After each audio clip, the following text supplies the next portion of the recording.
Bank account নেই এমন মানুষ খুব কমই আছে।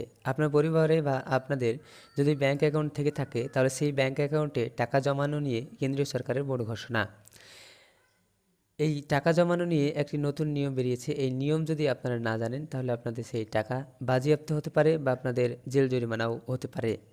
ইনকাম ট্যাক্সের তরফ থেকে দেওয়া এই নির্দেশিকা যদি আপনারা না জানেন তাহলে কিন্তু অসুবিধায় পড়তে হতে পারে। তো কি সেই নির্দেশিকা দেওয়া হয়েছে স্টেপ বাই স্টেপ আমরা জেনে নেব।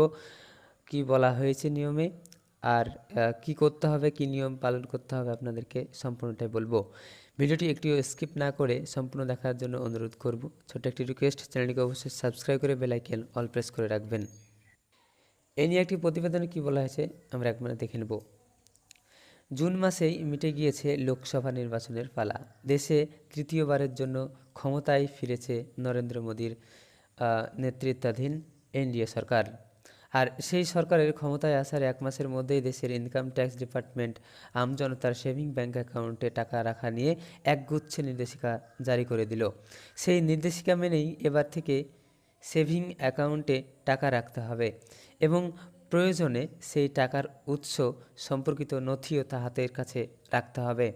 মানে আপনার যে টাকাটি রাখছেন সেই টাকা কীভাবে পাচ্ছেন বা সেই টাকা কোথা থেকে ইনকাম করছে সেই টাকার কিন্তু হদিশ আপনাদেরকে দিতে হবে। টাকার উৎস দেখতে না পেলে ইনকাম ট্যাক্স ডিপার্টমেন্ট যে কোনো পদক্ষেপ করতে পারে। সেক্ষেত্রে উৎস না দেখাতে পারা টাকা বাজেয়াপ্ত করতে পারে ইনকাম ট্যাক্স ডিপার্টমেন্ট, বা প্রয়োজনে গ্রেপ্তারের পথেও তারা যেতে পারে। তো আপনারা বুঝতে পারেন যে টাকাটি রাখছেন সেই টাকা যদি প্রমাণ আপনারা দেখাতে না পারেন যে আপনারা এই টাকাটি কোথা থেকে পাচ্ছেন, তাহলে কিন্তু আপনাদের জেল জরিমানাও হতে পারে, এমনটা কিন্তু বলছে ইনকাম ট্যাক্স, সেটা সেই নিয়ম বলছে।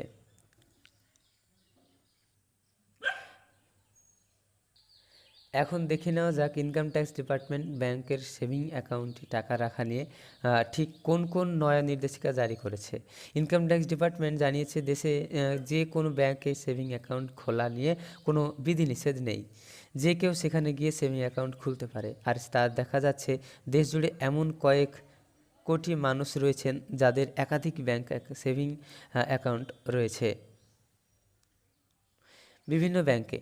সেই সব সেভিং অ্যাকাউন্টে যে টাকা জমা থাকে তার জন্য সুদও গুনতে হচ্ছে সেই ব্যাংক কর্তৃপক্ষকে, তা সে সরকারি হোক বা বেসরকারি। এখন ইনকাম ট্যাক্স ডিপার্টমেন্ট জানিয়ে দিয়েছে যে এবার থেকে কোনো গ্রাহক যখন তার ব্যাংকের সেভিং অ্যাকাউন্টে 50,000 টাকা বা তার বেশি অর্থ জমা দেবেন তখন তাকে বাধ্যতামূলকভাবে তার পার্মানেন্ট অ্যাকাউন্ট নাম্বার অর্থাৎ প্যান নম্বর জমা দিতে হবে।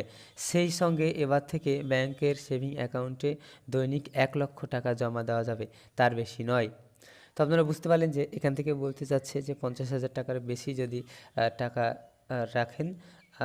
রাখেন তাহলে কিন্তু আপনাদেরকে প্যান কার্ড জমা দিতে হবে।